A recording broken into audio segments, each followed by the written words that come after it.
Bonjour à tous et bienvenue sur ce nouvel épisode de Think Macro. J'ai le plaisir aujourd'hui d'être accompagné de Thomas Delabre, gérant de portefeuille chez H2OAM. Bonjour Thomas. Bonjour Vincent. Ravi d'être avec toi aujourd'hui pour discuter un petit peu de l'économie, de ce point de mi-année. On avait discuté ensemble en fin d'année dernière du scénario 2026. Bon, il s'est passé pas mal de choses. On imaginait à l'époque une Europe plutôt résistante, une Asie performante et des États-Unis surprenants. Surprenant parce que malgré les tarifs, la croissance était restée plutôt forte aux États-Unis. Ils avaient absorbé le choc de manière assez forte. Mais enfin, on avait identifié tout de même des fragilités de l'économie américaine qui nous semblaient être des risques assez sérieux pour l'année 2026.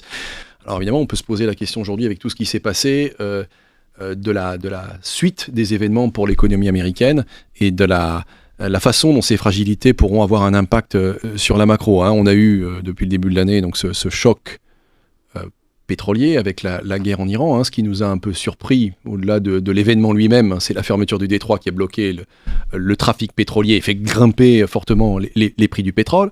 C'est une espèce de choc d'inflation qui est venu s'ajouter au choc des tarifs qui étaient à peine en train de s'amenuiser, de s'amortir, qu'on prenait ce choc pétrolier. Et puis on a encore plus récemment pris un troisième choc avec les composants informatiques, le boom d'investissement sur l'intelligence artificielle, qui lui aussi ajoute une couche supplémentaire d'inflation. Alors on est dans un monde finalement qu'on n'imaginait peut-être pas il y a juste 6 mois, où l'inflation revient sur le devant de la scène. Chaque choc est déjà sérieux en lui-même. Quand on les met ensemble, ça devient assez sévère pour les économies. Et finalement, est-ce qu'on n'a pas à nouveau 3 mondes, 3 continents, 3 trajectoires face à ce triple choc d'inflation? Est-ce qu'on n'a pas l'Europe d'un côté, l'Asie de l'autre, et puis les États-Unis, comme souvent, avec leurs propres moyens de sortir de tout ça? Alors je te propose de commencer par l'Europe, qui est finalement le cas économique le plus simple, peut-être le plus classique ici. On avait cette idée d'Europe résistante. Bon, l'Europe, c'est beaucoup d'épargne, de réserves d'épargne. Finalement, ce qui doit permettre d'absorber des chocs de la nature de celui qu'on a subi. Bon, on voit dès aujourd'hui que la croissance en a pris un coup. L'Europe prend le choc de plein fouet. Enfin, a priori, effectivement, pas de danger, de risque que ça se transforme en quelque chose de plus grave. La croissance est revue à la baisse et ça s'arrête à peu près là. Est-ce que... Et on a, c'est vrai, quand même une surprise avec le comportement de la Banque centrale dans ce choc qu'on pourrait analyser de nature plutôt récessionniste. On a une Banque centrale qui s'arc-boute sur son mandat clair de lutte contre l'inflation et qui a décidé de monter les taux la semaine dernière et qui se présente comme résolument combattante contre l'inflation. Alors ça, c'est peut-être un peu plus surprenant par rapport à ce qu'on pouvait imaginer dans l'environnement dans lequel on est. En fait, j'ai envie de résumer un peu la situation en Europe comme un peu malheureusement d'habitude, c'est qu'on sait que l'Europe, d'un point de vue macroéconomique, elle manque un peu d'aspérité, aussi bien à la hausse qu'à la baisse. Il y a peu de cyclicité très forte comme aux États-Unis sur la croissance, et c'est vrai que je pense que ce qu'il faut signaler, c'est quand même qu'on entre dans ce choc pétrolier dans une situation qui est assez différente du précédent choc d'inflation qui était en 2022. La situation initiale est très différente. On avait à l'époque une réflation post-Covid, elle fait une forte croissance, une dynamique fiscale qui était très importante, de la hausse de l'inflation, mais aussi des effets de second ordre sur les salaires. Les salaires étaient en train de monter assez fortement et une épargne très forte en Europe. Cette fois-ci, on rentre dans cette situation-là où la croissance n'était pas très négative, mais elle était moins positive. On a moins de dynamique sur les salaires. On a un choc d'inflation qui érode par nature le pouvoir d'achat des consommateurs européens, mais qui a peu de répercussions sur la dynamique des salaires et ce qu'on appelle les effets de second ordre ou de second rang classiquement, et donc qui ferait craindre des pressions inflationnistes plus durables. Et ça, on le voit pas, et c'est une des raisons pour lesquelles on peut se dire qu'aujourd'hui, la hausse de l'ECB de la semaine dernière est plutôt préventive que le début d'un cycle, comme ça a été le cas en 2022. Et ça change pas mal de choses en termes de dynamique et en termes de positionnement. On pourrait ajouter d'ailleurs aussi l'aspect fiscal, non ? Parce que si tu veux, à l'époque, en 2022, les pays avaient beaucoup subventionné ou mitigé les effets du choc en mettant en place des petites mesures d'absorption, de contrôle du prix des matières premières au moment de la guerre en Ukraine. C'est pas du tout le cas cette fois-ci, à part quelques mesurettes qu'on a vues ici ou là, il n'y en a pas cette fois-ci. Oui, exactement. Donc ça réduit quand même largement le risque d'inflation de second tour. Exactement, ça soutenait le pouvoir d'achat, hein. C'était des mesures de soutien de pouvoir d'achat qu'on a vues de manière assez mineure, sauf dans certains pays, hein. Bon, la France en a fait très peu, et certains pays en ont fait, mais pas de manière, je dirais... coordonnée très importante. C'est important pour une banque centrale, hein, parce que forcément, une banque centrale dont la seule cible est l'inflation, s'il y a des mesures budgétaires, ça entretient la demande, et donc là, il peut y avoir des dynamiques de spirale inflationniste qu'on ne voit pas aboutir. Donc, bon, ce qui est important pour nous, c'est ce que aussi le marché a anticipé, et le marché a très vite anticipé 3 hausses de taux sur la Banque Centrale Européenne cette année, hein, jusqu'en décembre. Donc, ils ont fait 25... On est presque à 4 même à horizon 12 mois. Ouais. Voilà, ils ont fait 25 points de base donc la semaine dernière. Et donc maintenant, désormais, d'ici la fin de l'année, on est environ à 30 points de base au jour d'aujourd'hui, qui est le 16 juin. Et donc, on pense que malgré tout, cette réaction et ce cycle ne va pas être entamé. Et donc, c'est pour ça que, de ce point de vue-là, la Banque centrale, même si elle s'arc-boute sur son mandat, elle a peu de raisons d'entamer un grand cycle. Et donc, c'est vrai que nous, on y a vu, dans cette crise moyen-orientale, on y a vu une opportunité sur les taux courts, hein, en Europe, de jouer cette dynamique et je dirais ce surpricing, pour utiliser un anglicisme, ce surpricing de la politique monétaire qui nous semble être à la fois exagéré, mais aussi un peu multiscénario, hein, puisque quand même l'économie européenne subit un nouveau choc d'inflation. Ouais, quelque part, le CBL est dans son job, hein, son mandat, c'est vraiment de lutter contre l'inflation. La communication, ça fait partie du job. Monter les taux au moins une fois, c'est vraiment menacer tout le monde de surtout... ne réagissez pas en montant les prix de vos biens, en montant les salaires. Donc elle participe à ce jeu pour éviter les effets de second tour. Et finalement, sa crédibilité, qui a l'air de fonctionner, sa hausse de taux physique la semaine dernière, ajoute finalement à la baisse de cette probabilité d'effet de second tour. Ça contribue aussi à réduire ce risque-là. Oui, bien sûr. Alors après, c'est important, hein, de vraiment décrire la nature du choc. Un choc d'offres sur le prix du pétrole, hein, donc d'offres liées à la fermeture d'un détroit dans ce cas précis, est complètement de nature différente, ou si on a un choc de demande, parce que la croissance mondiale est très élevée, on l'a vu dans les années 2000, et donc là ça soutient de manière structurelle le prix du pétrole, et donc ça soutient aussi le pouvoir d'achat, etc. Donc là, on est dans une situation où effectivement, il peut y avoir des effets de second rang, parce qu'il y a une dynamique très structurelle sur le prix des matières premières. On est dans une situation très différente, où au premier ordre, c'est inflationniste, au second ordre, comme tu l'as dit, c'est plutôt récessif. Ça va peser le pouvoir d'achat. Ouais. Et on sait qu'il y a des réserves en Europe. Hein. C'est une taxe sur le consommateur. On sait qu'il y a des réserves en Europe depuis le Covid, hein, notamment en France, mais aussi dans la plupart des pays européens sous forme d'épargne, mais les Européens ne le dépensent pas. Donc oui, c'est un coussin, je dirais, une forme d'assurance, mais que les Européens ne dépensent pas. Donc de ce point de vue-là, on a du mal à croire que dans une situation anxiogène, même si elle se tend à se résoudre un peu ces jours-ci, dans une situation anxiogène, ils vont, je dirais, tirer sur leur épargne de manière massive, pour compenser et pour dépenser plus. Ouais, donc, c'est la force et la faiblesse de l'Europe, c'est-à-dire qu'il y a un gros matelas d'épargne, ça permet d'absorber les chocs, mais en même temps, parce que cette épargne est un peu congelée, elle n'est pas investie, elle ne sert pas à soutenir l'investissement et l'innovation, et donc il n'y a pas effectivement de mécanique de croissance forte qui est entretenue derrière. Donc voilà, bon, pour l'Europe, c'est grosso modo, c'est une opportunité obligataire.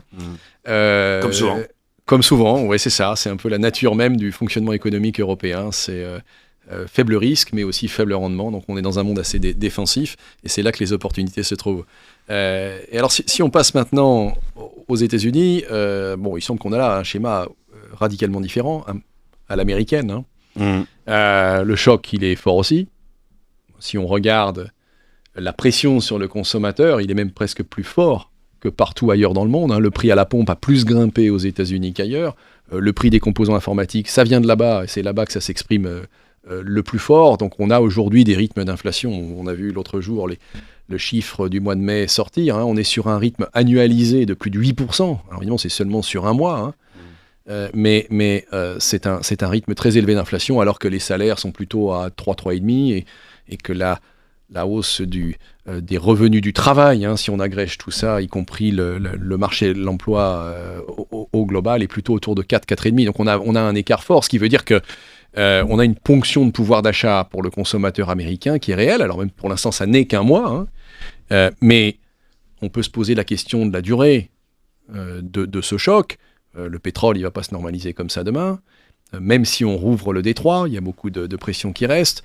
Le choc sur l'IA, qui est presque plus cette fois un choc de demande, puisque ce sont des entreprises qui résolument décident de se faire la course pour devenir leader dans le domaine, ça va continuer à créer des pressions inflationnistes pendant un moment. Alors, comment là, l'économie américaine va naviguer ce choc? On peut se poser la question de sa capacité à absorber un choc d'une telle ampleur, un triple choc d'inflation d'une telle ampleur. Hein. Pour donner un chiffre, c'est la plus grosse pression sur le revenu réel hors récession. On n'a jamais eu ça en dehors de récession. C'est-à-dire que d'ordinaire, quand on a cette situation-là, on est en récession aux États-Unis. Oui, alors c'est assez étonnant, enfin, selon moi, sur les États-Unis, c'est que j'ai tendance à dire qu'il y a une espèce d'illusion nominale sur la croissance US, hein, qui est relativement soutenue, mais sans doute qui est en réalité moins soutenue que la perception qu'on a, parce qu'on voit les marchés actions qui sont extrêmement dynamiques, qui font des plus hauts. On est abreuvé de chiffres d'investissement sur l'intelligence artificielle qui ne cessent de monter, qui sont révisés à la hausse, hein, de 500, c'est 800, milliards, ouais. Des milliards, 1000 milliards pour 2027 sans doute. Et donc, j'ai presque envie de te dire que si on regardait ça sans avoir les chiffres en face et la décomposition du PIB américain, on dirait qu'on est sur des rythmes de croissance de 4-5%, comme dans les années 2000. Hein. Et donc, quand on regarde la réalité et la structure de la croissance américaine actuellement, c'est vrai que, c'est pas que ça déçoit, mais c'est plus fragile et c'est plus nuancé qu'il n'y paraît. Hein. On est au premier trimestre sur des ordres de 1,6, 2%. Donc, on n'est pas du tout sur la limite de 4-5%. Et dans cette structure, on a une part de l'IA qui est environ 0,3 à 0,5 points de PIB, hein, sur les 1,5, 2% qu'on a. La part hein, donc, des investissements physiques en investissement productif. Dans la contribution du PIB. À l'IA, hein, donc l'investissement contribue plus. C'est un petit quart, quoi, grosso modo. Voilà, l'investissement contribue plus parce qu'il n'y a pas que de l'investissement dans l'IA, et le reste c'est de la consommation. Et après, il y a la balance commerciale qui fait le reste de la composition, qui elle contribue négativement, et c'est un point important. Et donc, c'est une situation. Encore une fois, c'est important de se rappeler la composition du PIB US. C'est à 80% de la consommation. Oui, c'est ça. Hein, donc, pour revenir à ce dont tu parlais sur l'inflation et le pouvoir d'achat, la dynamique de la demande réelle, la demande nominale est très élevée parce qu'elle est inflatée, c'est par définition, et c'est donc une forme d'illusion nominale. Mais la demande réelle ne cesse de baisser depuis un moment. On voit d'ailleurs dans les derniers chiffres d'emploi, qui étaient plutôt corrects aux États-Unis, que la dynamique des salaires n'est pas du tout à la hausse non plus. Donc, c'est-à-dire que si les salaires nominaux... Encore, on n'est pas en 2022. Ouais. Voilà. Si les salaires nominaux ne montent pas et que l'inflation monte, la dynamique des salaires est en train de baisser. Et donc, on est dans une situation où la croissance, elle est, de notre point de vue, plus fragile et plus nuancée que, je dirais, que l'illusion qu'on en a ou la perception qu'on en a. C'est un mot plus juste. Le découpage dynamique de la croissance depuis 4-5 ans montre clairement que la composante consommation a tendance à diminuer progressivement. Et c'est vrai aussi que ce qui a un peu pris le relais, qui a compensé d'une certaine façon, dans une certaine mesure, hein, sans nous amener à 4-5% de croissance, mais pour nous garder à des rythmes autour de 2% de croissance qui restent tout à fait corrects. Bon, c'est cet investissement sur l'intelligence artificielle, mais alors c'est pas une composition, une contribution très forte. Hein. Tu disais 0,3-0,5% de PIB, hein, c'est effectivement les estimations qui circulent et qui peuvent être calculées. Mais enfin, il y a toujours, c'est toujours pareil aux États-Unis, il y a la composante confiance qui est venue doper la consommation. La hausse du marché des actions, c'est de la confiance. On se sent bien parce qu'on gagne de l'argent à la bourse. Et puis, physiquement à la banque, on a effectivement des revenus. Donc, il y a un effet richesse qui se met en place et qui incite à une consommation supplémentaire. C'est précisément ce qu'on voit avec l'épargne qui est en train de baisser. Oui, le revenu diminue. Bon, d'ordinaire, on va dire dans un pays normal, l'épargne, elle augmente, elle baisse pas. C'est-à-dire qu'on fait un peu d'épargne de précaution parce qu'on a un revenu qui commence à être attaqué par l'inflation. Bon, là, c'est l'inverse aux États-Unis. Ils ont tellement confiance dans leur système, tellement confiance dans la hausse du prix des actifs et notamment des actions, que non seulement ils n'épargnent pas, mais ils désépargnent et consomment même au-delà, malgré la baisse du revenu réel. J'imagine que la question qu'il faut qu'on se pose maintenant, c'est combien de temps on peut faire ça ? Est-ce que l'investissement productif en intelligence artificielle peut être suffisant pour faire tenir cet équilibre instable pendant très longtemps ? C'est à moi que tu poses la question, parce que j'ai pas la réponse. Non, mais je veux dire, on n'a pas la réponse et on peut pas apporter de réponse claire de ce point de vue-là. Donc nous, tout ce qu'on peut signifier, c'est d'avoir des signaux, des éléments, des marqueurs pour dire attention, là, on commence à avoir, je dirais, une croissance et des équilibres qui sont, à notre sens, pas très stables. Et donc de ce point de vue-là, voilà, c'est en fait des signaux qu'on envoie et donc qui nous semblent importants de prendre en compte dans notre analyse.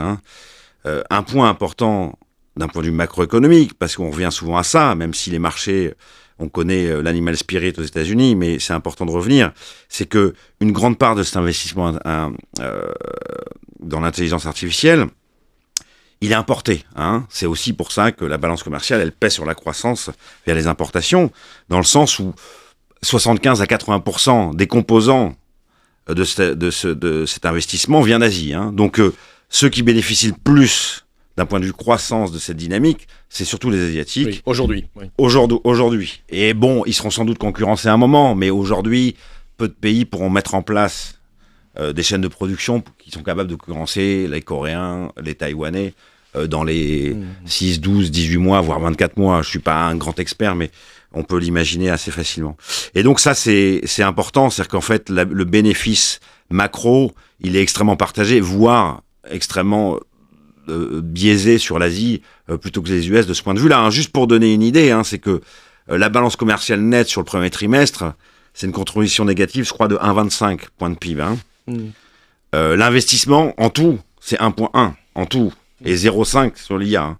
Donc effectivement, forcément, dans la balance commerciale, il n'y a pas que de l'IA, il y a aussi... Oui. Mais je pense que c'est intéressant, quand on essaie de prendre l'effet miroir des exportations asiatiques vers les États-Unis, on voit bien que la Corée et Taïwan, on en parlera plus tard, leurs exportations ont explosé, et notamment en prix. Oui, à proportion de ces dépenses américaines. Exactement. Sur le thème de l'intelligence artificielle. Ouais, finalement, c'est une espèce de gros plan de relance, ce qu'on voit aux États-Unis. Alors d'ordinaire, c'est l'État qui met sur la table des mesures fiscales. Mais aussi. Un petit peu. Ouais. Vraiment, c'est une petite contribution. Bon, là, l'État, il a plus un rond. Les déficits sont énormes, donc il peut peut-être plus le mettre. C'est vrai que le secteur privé américain, il lui restait... Il avait gagné beaucoup d'argent. C'était la grande force de l'économie américaine. Aujourd'hui, c'est lui qui met les investissements sur la table et qui met en place une espèce de relance keynésienne face au triple choc d'inflation qu'on subit. Mais c'est vrai que là, pour le coup, elle est, son premier écueil à cette relance, c'est qu'au premier ordre, elle bénéficie pas tant que ça aux États-Unis. Physiquement, il y en a une grande partie qui sort du système, qui fuit notamment vers l'Asie. Ouais. Oui, alors ça bénéficie, forcément ça bénéficie un peu en direct, mais surtout en indirect via ce qu'on appelait l'effet richesse. Je pense qu'on a évoqué à plusieurs reprises dans des podcasts, et c'est une réalité, parce que ça dope la confiance, malgré tout ça dope la consommation, ça maintient la consommation, et via les revenus. Mais de ce point de vue-là, c'est aussi une circularité qui est dangereuse, qui est fragile. Voilà, c'est ça. Ça s'arrête. Ouais, Et c'est pour ça qu'à ta question, je peux pas répondre. Mais juste, je pense que nous, notre rôle, dans la manière dont on travaille et notre grille de lecture, c'est de dire que il y a des marqueurs qui incitent à une certaine forme de prudence et de nuance sur la manière dont on lit le déroulement des choses aujourd'hui et cette circularité entre marché financier, investissement et macro. Oui, c'est vrai que ces investissements, ils vont tout de suite, aujourd'hui et maintenant, en monnaie sonnante et trébuchante en Asie. Du côté américain, ce sont des dépenses qui, peut-être un jour, se transformeront en profit si ces entreprises, les moteurs d'intelligence artificielle qu'elles proposent, elles peuvent les monétiser en les vendant aux consommateurs que nous sommes. Oui, effectivement, on a le présent contre l'avenir, d'une certaine façon. C'est un vrai pari sur l'avenir. Quoi, oui, mais même au présent, ce que font les États-Unis aujourd'hui. Même au présent, il y a quand même quelques questions qui se posent. Hein. On n'est pas les premiers à les soulever. Mais sur la circularité, encore une fois, on parle beaucoup de circularité dans cette dynamique. Même des investissements IA qui sont nourris en interne, ou soit via des valorisations de boîtes qui vont faire des listings sur les marchés. Et donc, de ce point de vue-là, c'est un peu endogène, toute cette dynamique. Il y a une réalité d'investissement dans les data centers, il y a une réalité d'innovation technologique, sans doute de création de création de valeur ajoutée et de gains de productivité à moyen terme pour l'économie américaine, mais pour l'économie du monde, je dirais. Hein, c'est le consommateur qui sera sans doute le grand vainqueur de cette histoire-là. Mais donc, au jour d'aujourd'hui, il y a plein de questions qui se posent, qui nous incitent à une forme de prudence là-dessus. Et donc, sur l'économie américaine, qui, encore une fois, croit à son potentiel malgré tout ça. C'est important de le rappeler. Ouais, c'est vrai qu'on pourrait donner peut-être quelques éléments chiffrés là, sur cet aspect circularité. Je pense que c'est intéressant de mettre un peu d'éléments concrets derrière quand on regarde la circulation des revenus et des dépenses sur le cycle de l'intelligence artificielle. On est à plus de 85% qui circulent en interne, c'est-à-dire que ce sont des dépenses d'une boîte qui vont financer les revenus d'une autre boîte qui fait partie du même système. C'est un peu ce magasin dans lequel on a créé une belle gamme de produits, mais pour l'instant, ce sont les employés qui achètent, quoi. Hein. Et on n'a pas encore beaucoup de clients finaux. Aujourd'hui, les clients finaux sur l'intelligence artificielle, c'est estimé 140 milliards, c'est les chiffres qui circulent sur le rythme annuel qu'on a aujourd'hui. On est très très loin des 800 milliards et quelques de revenus que l'ensemble de l'écosystème montre. Donc c'est vrai qu'il y a une grosse inégalité. C'est pas la seule faiblesse d'ailleurs de ce grand plan d'investissement. Il est plein d'obstacles, il est plein de challenges à franchir. On pourrait parler des grandes barrières au développement de ces data centers. Hein. Il faut aller consommer de l'eau, de l'électricité, construire des bâtiments, il faut des autorisations, les prix flambent. Donc il y a une problématique de frein à la création, il y a une problématique de coût. Là aussi, pour donner quelques chiffres, quand on regarde la hausse des chiffres d'investissement pour ces centres de données, hein, on parlait de 600 milliards il y a 6 mois, aujourd'hui c'est 800 pour l'année 2026, donc ça a pris 200 milliards.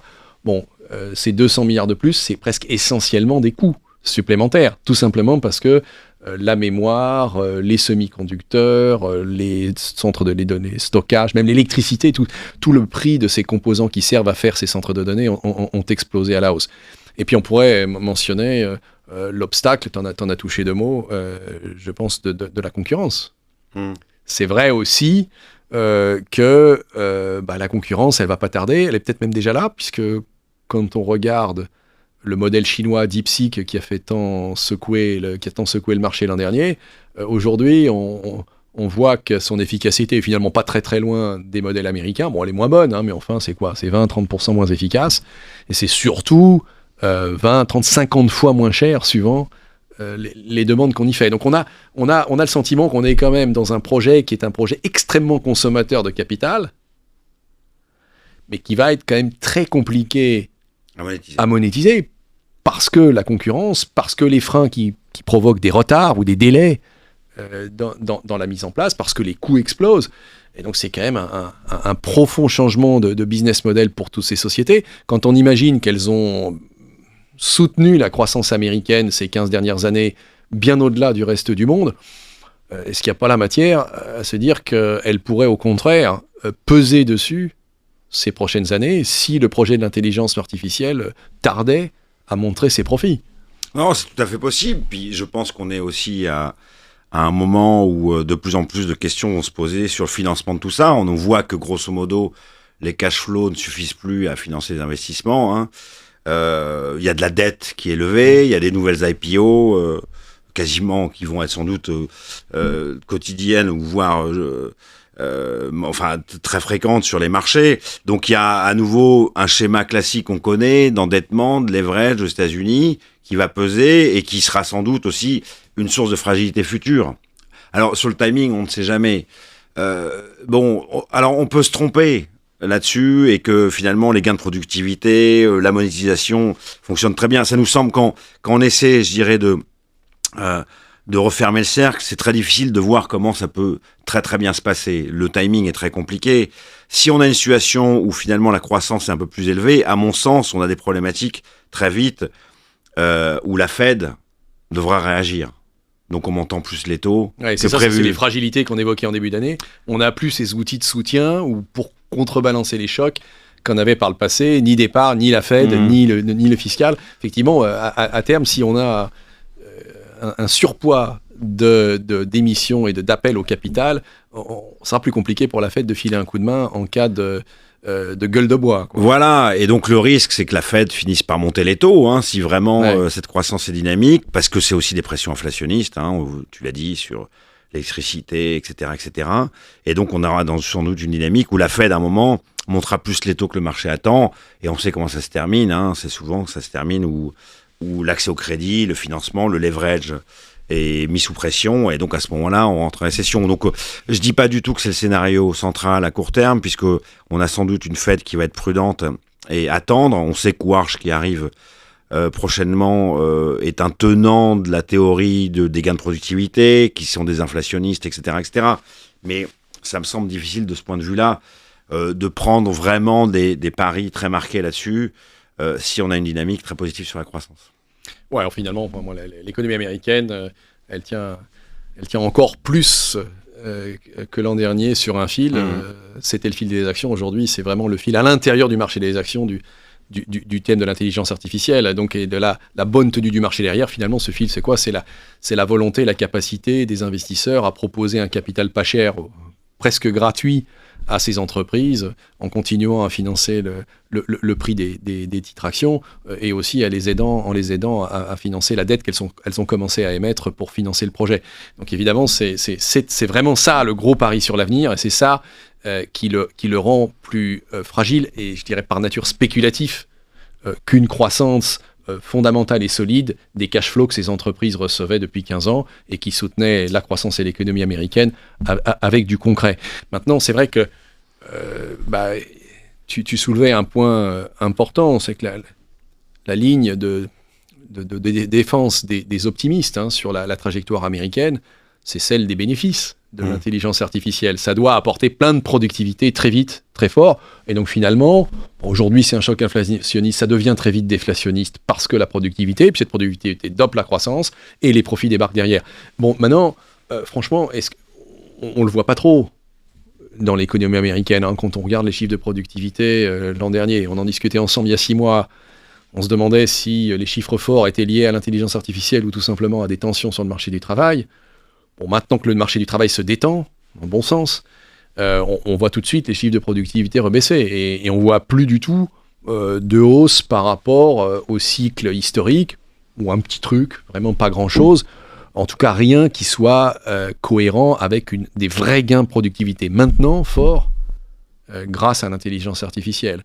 Et puis, si on regarde au niveau micro, ce que nous disent les entreprises, elles parlent évidemment de gains forts, mais dans certains secteurs très spécifiques, elles évoquent aussi l'idée que ça va être long et compliqué de décliner ça sur l'ensemble de la chaîne de production, sur l'ensemble des secteurs, et donc de tirer les bénéfices de productivité aussi forts que dans les premiers secteurs impactés. D'ailleurs, il y a cet indicateur de marché qui est toujours un baromètre intéressant à regarder.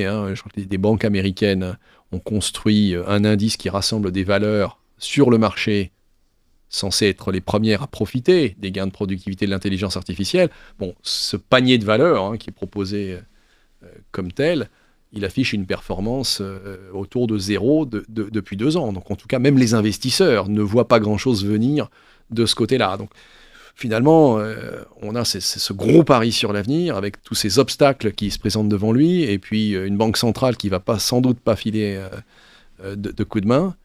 Et en face, on ne voit toujours pas venir grand-chose du côté de la productivité. Bon, ça met quand même l'économie américaine dans une situation difficile, non ? Difficile, je dirais, encore une fois, nuancé. Je pense que, comme tu l'as dit, on n'a aujourd'hui aucun signe fort que l'IA a détruit ou créé de l'emploi, vraiment au niveau macro, je veux dire d'un point de vue global. Donc c'est vrai qu'on est je dirais en début de cycle, hein, donc c'est toujours très difficile de tirer des conclusions hâtives.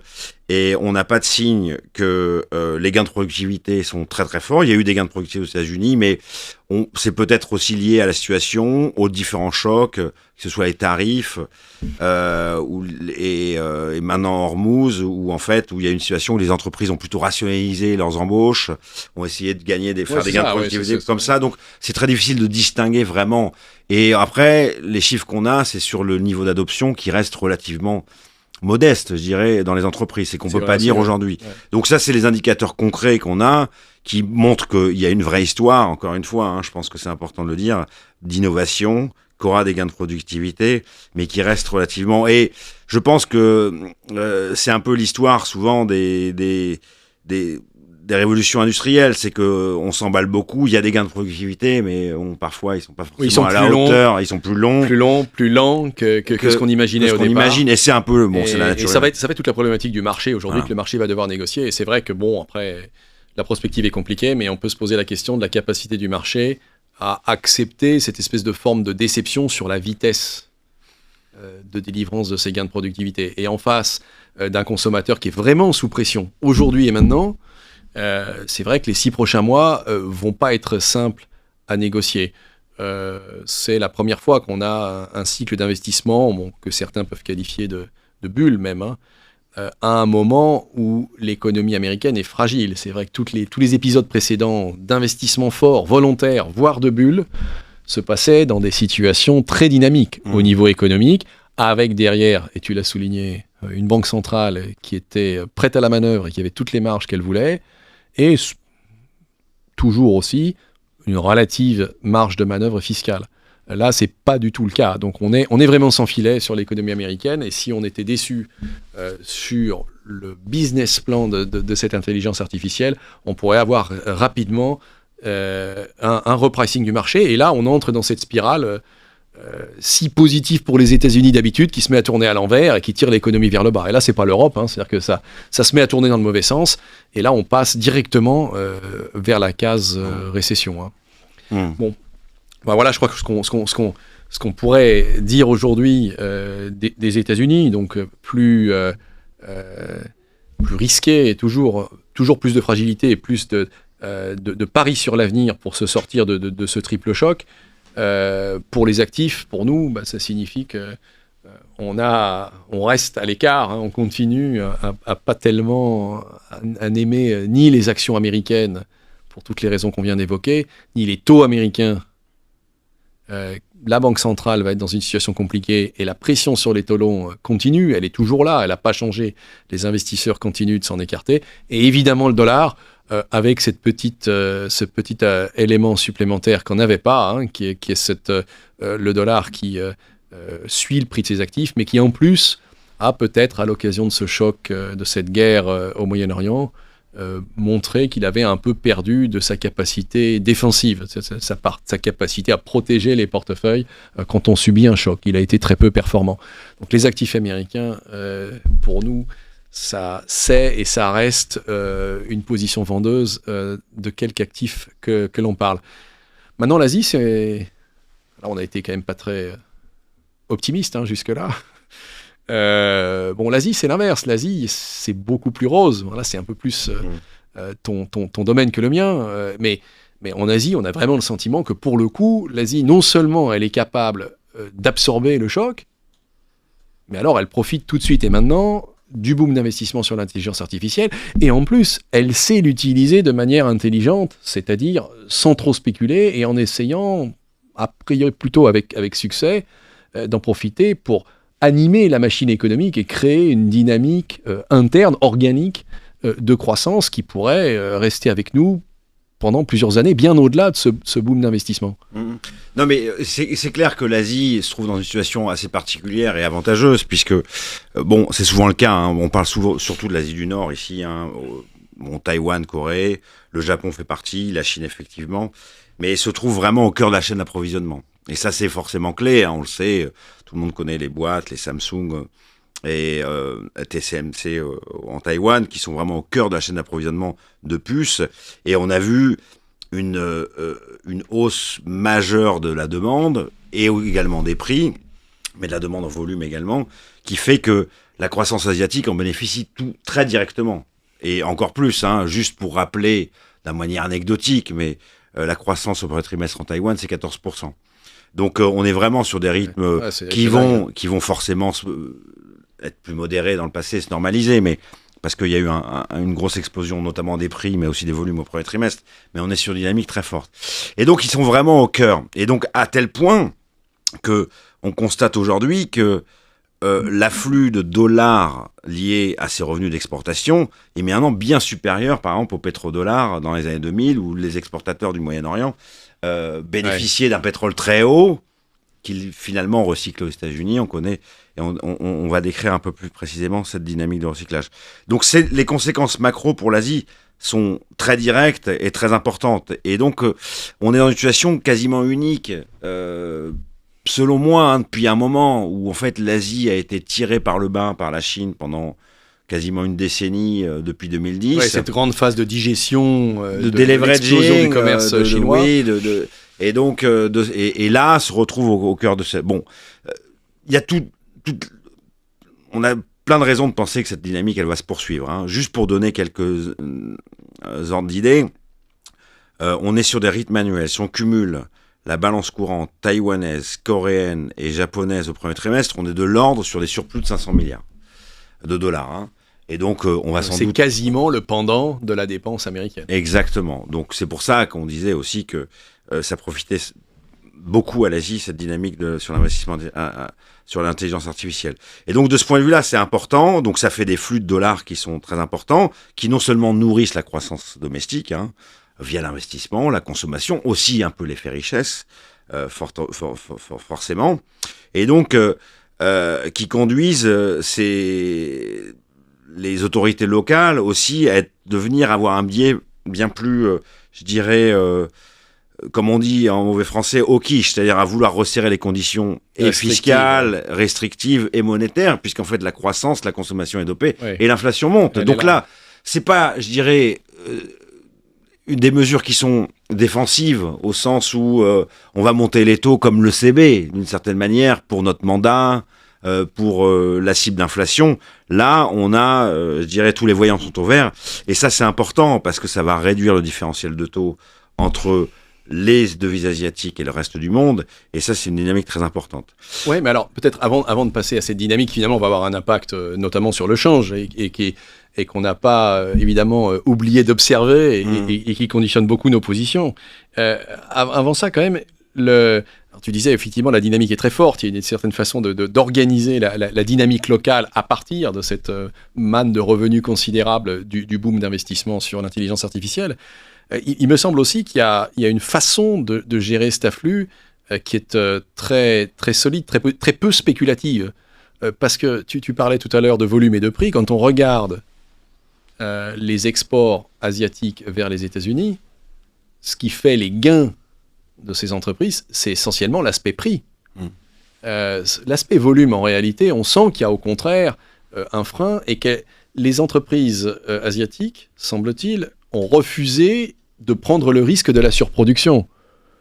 On les a vus monter les prix. On voit, à Taïwan, par exemple, les délais de livraison qui explosent à la hausse parce que finalement, il y a tellement de demandes par rapport à ce qu'ils sont capables de produire qu'il faut attendre. Et eux répondent « Non, mais moi, je ne construis pas plus d'usines parce que je ne veux pas porter le risque de construire trop d'usines et demain de me retrouver en situation de surproduction. C'est à vous, clients, notamment ces entreprises américaines, de porter ce risque. Et on a même vu des cas de sociétés de Samsung et aussi à Taïwan chez TSMC qui, lorsqu'on insistait tellement en face pour les faire augmenter la production, répondaient en disant « Ok, mais vous payez d'avance. Vous me financez 3, 4, 5 ans de production, vous me financez mon usine, et là, à ce moment-là, je vais augmenter les volumes. » Ça, c'est quand même... C'est très solide parce que si tu veux, moi il me semble que dans tout ce risque dont on parle depuis tout à l'heure sur le boom de l'intelligence artificielle, l'Asie fait en sorte qu'il reste dans les mains des Américains. Oui, parce qu'en fait, quand on fait écho et on reprend le risque de monétisation de l'intelligence artificielle aux États-Unis. Là, pour le coup, la monétisation, elle est directe et monnaie trébuchante, d'une certaine manière, puisque les commandes arrivent, etc. On en mange les marges, quoi. Je pense que les prix ont monté parce que aussi la demande a explosé, hein, donc c'est un peu le double effet, effectivement, de cette mesure. Pour revenir aux devises, je pense que ce qui est intéressant, c'est que d'un point de vue flux, parce qu'on a une dynamique, donc la balance courante est très excédentaire, hein, de ce fait-là. Et donc, jusqu'à présent, 500 milliards en agrégé, qui vont sans doute augmenter parce que cette dynamique va se poursuivre. Et donc, on a un cycle de recyclage qui, pour l'instant, était relativement classique. Donc, on a des dollars qui arrivent soit dans les mains des entreprises coréennes ou des consommateurs coréens via la consommation et qui sont recyclés encore à nouveau dans des investissements à l'étranger, et notamment aux US. Et donc, ça soutient aussi la dynamique US. Tu reçois du dollar, tu remets en dollars. Tu reçois du dollar. On remet en dollars et on investit ça soit dans des obligations américaines, c'est plus sur les Taïwanais, et les Coréens étaient plutôt investis dans les actions américaines qui soutenaient aussi la dynamique, même si le marché américain est essentiellement domestique, mais malgré tout qui soutenait la dynamique. Et donc il y a aussi cet effet richesse qui bénéficie. Ce qui est intéressant, je pense, c'est de voir que peut-être cette dynamique va un petit peu s'interrompre. On a eu des devises qui étaient très faibles, ça a maintenu les devises très faibles, hein, le won coréen, même le dollar taïwanais. C'était leur intérêt. En tant que marchand de biens, c'était leur intérêt. C'était leur intérêt. Il y a des limites à ça. Je pense qu'on a vu les autorités locales prendre des mesures pour essayer de juguler un petit peu la faiblesse des devises, notamment en Corée. Pourquoi ça ? Parce qu'on pourrait se dire, au fond, une devise pas chère, ça maintient la compétitivité, et donc pourquoi ça nous arrange ? Je pense que la logique là d'interrompre, c'est faut pas oublier qu'il y a des pressions inflationnistes qui sont naturelles, il y a la demande liée au pétrole également, puisque c'est un importateur de pétrole, et que aussi une dynamique négative de dépréciation de devises entretient l'inflation importée. Donc ça, c'est la première raison, je dirais, au premier ordre. Et je pense... dans un monde où on subit le choc des matières premières et des prix, c'est vrai qu'effectivement, une devise faible, c'est pas forcément une très bonne chose. C'est pas forcément bon, ça peut vous forcer à monter plus les taux que attendu.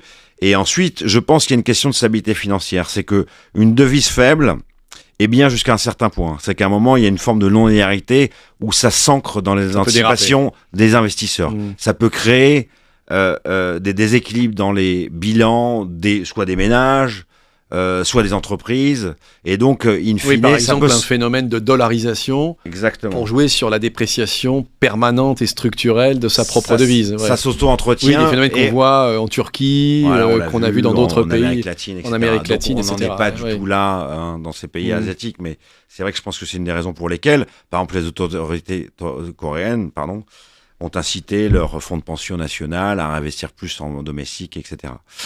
Et je pense que le point majeur de notre vue un peu sur les mois et les années à venir, c'est que cette épargne asiatique sera de moins en moins dirigée vers les États-Unis. Je pense que c'est lié un peu au discours qu'on tient sur les États-Unis en point 2, où il y aura plus de scepticisme global sur la signature américaine. Si je résume, c'est un petit peu exagéré, mais ce qu'on appelle le risque pays américain, on voit bien qu'il y a une détérioration institutionnelle au niveau peut-être du gouvernement, de la Fed, des institutions, et aussi de la dynamique fiscale, qui pose question, je pense, et donc il y aura sans doute moins de cette épargne qui sera redirigée vers les États-Unis. Donc ça, c'est le côté du récepteur qui sont les États-Unis, et sachant que les États-Unis, eux, ont un besoin croissant et continu de nouveaux capitaux. C'est-à-dire que c'est pas comme si on était dans une phase statique où les États-Unis avaient 100 milliards à financer chaque année. Ils ont 100 milliards cette année, 200 milliards l'année prochaine et 250 milliards l'année d'après. Donc ils ont un besoin constant de capitaux.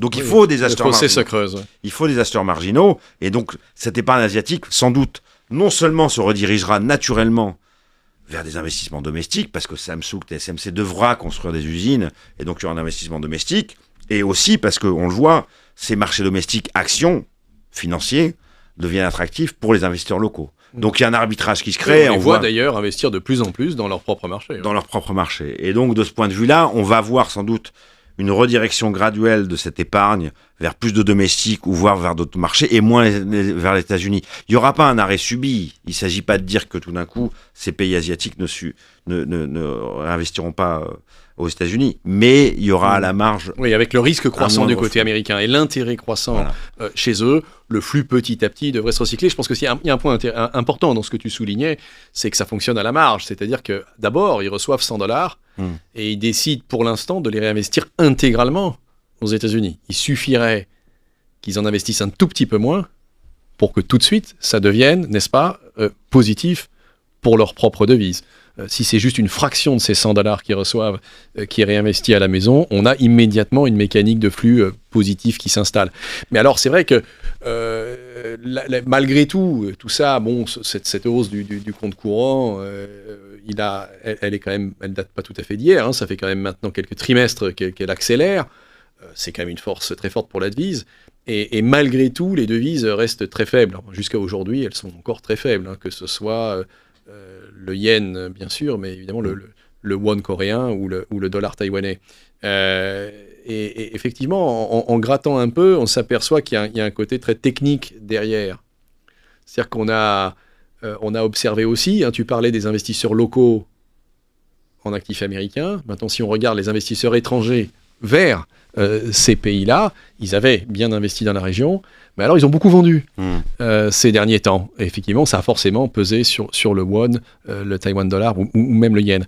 Et alors, ce qui est intéressant maintenant pour la phase suivante, c'est que quand on essaie de comprendre pourquoi ils ont vendu ces actifs qui marchaient si bien, les performances étaient si fortes, c'est une raison essentiellement technique, c'est-à-dire que les Samsung, les Hynix du marché coréen avaient tellement flambé que leur poids dans les indices, et notamment dans les indices des gestions passives, avait explosé. Or, ces indices sont construits de telle façon qu'on ne peut pas dépasser une certaine quantité, et donc en réalité, ça les a forcés mécaniquement à vendre, à prendre des profits sur ces titres-là, et donc à vendre la devise qui va avec. Donc on a depuis, dans cette grande phase d'accélération, c'est les 2 derniers mois, hein, donc c'est vraiment très très récent. On l'avait eu un peu en début d'année, on l'a très violemment sur ces 2 derniers mois. On a un gros flux très technique, très important de vente des investisseurs étrangers sur ces actifs-là.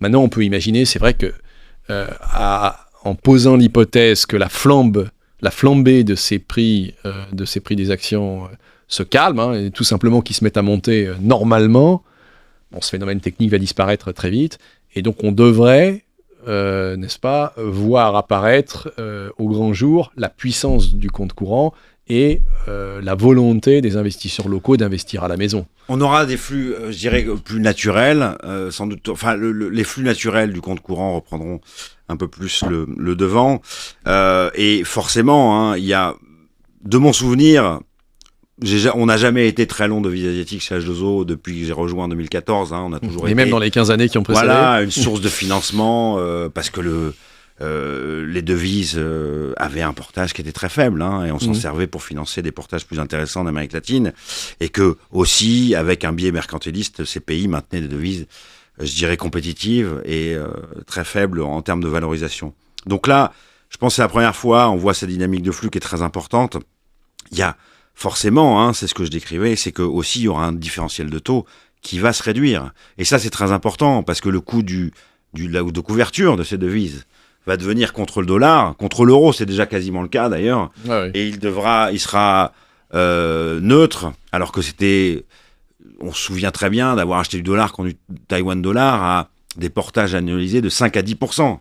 Aujourd'hui, le portage... ça coûtait très cher de couvrir le risque de change, parce qu'il fallait payer ces 5 à 10% pour réduire le risque dollar. Exactement. Évidemment, les boîtes ne le faisaient pas, les institutions ne le faisaient pas. Ouais. Donc ça, c'est une dynamique importante, qui est une dynamique de flux naturel. On sait que le différentiel de taux compte dans la dynamique des devises. Et il y a un point qui est nouveau et qui change par rapport au cycle passé des années 2000, où ces devises s'étaient appréciées énormément, hein, c'est que les acteurs de cet écosystème changent. Pour être un peu descriptif, qu'est-ce qui s'est passé dans les années 2000 ? L'afflux de dollars, hein, qui était important dans les années 2000 quand la Chine explose et le commerce mondial explose, ces pays en bénéficient pas tellement sur la technologie, mais sur l'ensemble des exportations.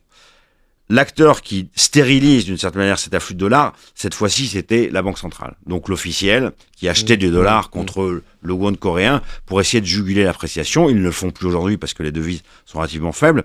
Et donc, on l'a vu, cette dynamique de flux a changé de main vers des acteurs privés, qui sont les Samsung, les TSMC, qui ont des comptes en dollars très importants pour financer leurs approvisionnements ou leurs investissements étrangers, mais qui vont aussi en rapatrier une partie pour financer leurs investissements domestiques. Et les acteurs locaux, fonds de pension et investisseurs domestiques. Et donc là, on est face à une typologie d'investisseurs qui sont privés et qui, je dirais, sont beaucoup plus réactifs aux mouvements de marché. Oui, beaucoup plus sensibles à la volatilité, quoi. À la volatilité, la Banque parce centrale, que elle s'en fiche. Elle. Je vais prendre un exemple un petit peu basique, mais si Samsung a 100 milliards de dollars offshore par rapport et ne le rapatrie pas en Corée, forcément un mouvement de 1, 2, 3% sur le dollar corée, en termes de PNL, est important pour eux, alors qu'une banque centrale, oui, elle peut regarder à travers. Elle regarde à travers. Son rôle principal, c'est pas forcément de faire de l'argent, pas d'en perdre non plus, mais c'est de juguler la dynamique de flux quand ça rentre dans sa dynamique monétaire. Et ça, c'est quand même quelque chose d'important qui peut amener des mouvements, je dirais, plus abrupts et un peu non linéaires. C'est-à-dire qu'il y avait une défiance sur les actifs américains, bon, peut-être pour les raisons qu'on décrivait tout à l'heure, hein, si le marché décide d'être un peu plus dur dans l'allocation du capital, alors ça pourrait entraîner un mouvement assez violent de rapatriement finalement. C'est ça que tu imagines, ouais. C'est une sorte de coussin, c'est-à-dire qu'en fait, on peut imaginer effectivement, parce qu'on peut se dire assez naturellement que ces pays, économiquement, au dynamique des flux, s'il y a un ralentissement, pas abrupt, mais un ralentissement d'investissement dans l'IA, la demande pour les puces va diminuer. Mais de ce point de vue-là, il y a un phénomène naturel, puisqu'il y aura un rapatriement aussi de ces flux de capitaux des États-Unis vers les marchés domestiques, un peu comme le yen a fonctionné historiquement. Ce sont les épargnants. Ouais. Et au regard du rapport de force qu'on a observé jusqu'ici, qui était plutôt défavorable aux devises asiatiques, le mouvement inverse devrait plutôt leur être favorable, parce que la puissance du flux de ces investisseurs domestiques est plus grande que le ralentissement hypothétique de la demande pour les puces ou pour les mémoires. Exactement. Donc ça rend finalement ces devises beaucoup plus protectrices.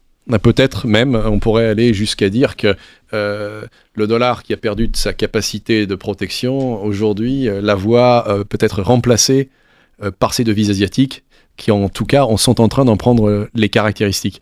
Donc ça, pour nos portefeuilles, c'est aussi une composante qui peut être intéressante. C'est pas seulement une position d'anticipation de croissance ou de dynamique économique, ce sont aussi des devises qui ont changé de nature et qui sont devenues aujourd'hui protectrices alors qu'elles étaient plutôt risquées dans le passé.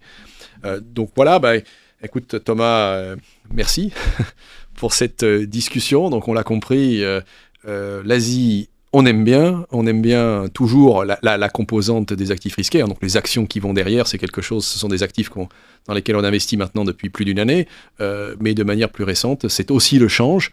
Pour nous, chez H2O, c'est le yen depuis un moment. Les planètes sont en train d'achever leur alignement sur le yen, mais aujourd'hui ça se complète avec le won coréen, le dollar taïwanais, dans certains portefeuilles aussi sur le dollar australien. Finalement, c'est tout le complexe asiatique qui offre de la valeur aujourd'hui pour nos portefeuilles, à la fois défensive et offensive, parce qu'il devrait accompagner la bonne performance des actifs de la région. Voilà, merci Thomas. Merci Vincent. Merci à vous pour votre écoute. Et à bientôt pour un nouvel épisode de Think Macro.